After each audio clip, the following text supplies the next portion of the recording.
मौत की एक बूंद पड़ी और जीवन खत्म। तब तो इतना अहंकार है, इतनी नफरत है। क्यों इतनी नफरत है? क्या बिगाड़ा हम लोगों ने? आपने क्या बिगाड़ा मेरा? मैंने क्या बिगाड़ा आपका?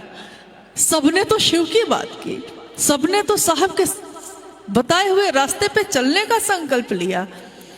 और इससे तो कहते हैं ज्ञान की धाराओं का जब संगम होगा, ज्ञान की धारा किसी के भी हृदय से फूटे, आपके हृदय से, साहब के, मेरे, उनके, इनके, ज्ञान की धारा जो विशुद्ध प्रेम की है, ईश्वर की है, उसका मिलन जब होगा तो वो तो उसमें तो मिलन होता है, उसमें संघर्ष नहीं होता।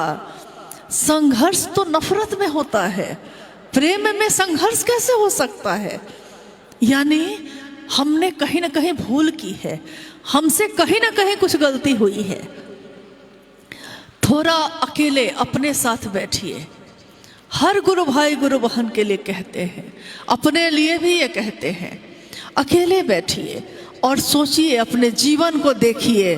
जिस तरह उस दिन आरा के शमशान में बैठकर, गांगी शमशान में बैठकर हमारे साहब श्री ने अपने जीवन के पिछले 14 वर्ष को देखा था, और उन्होंने देखा कि हासिल कुछ भी नहीं है, हाथ खाली के खाली हैं, और उन्होंने अंतिम शरण ली थी शिव की।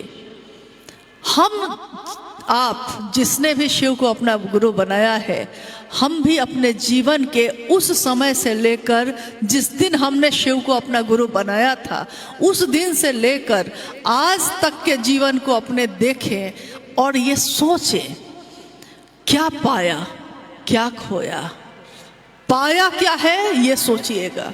और अगर नहीं पाए हैं तो पाने की कोशिश करिए।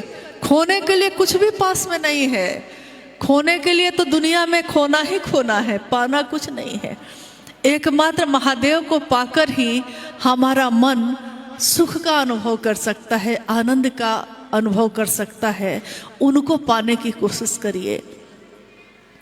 कोई किसी को पसंद नहीं करता, कोई बात नहीं। क्या साहब को सारे लोग पसंद करते थे? क्या महादेव को पूरी दुनिया के लोग पसंद करते हैं?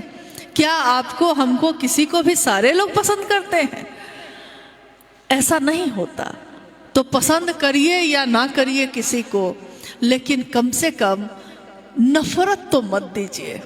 क्योंकि अगर आपने नफरत दी तो जो जिसको दे रहे हैं उसका तो कुछ नहीं बिगड़ेगा, लेकिन आपका मन ही घायल होगा।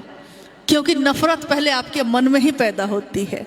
वो दूसरा आपकी बात नहीं सुन रहा है, आप उसके बारे में बैठ के बात कर रहे हैं, लेकिन वो आपकी बात नहीं सुन रहा।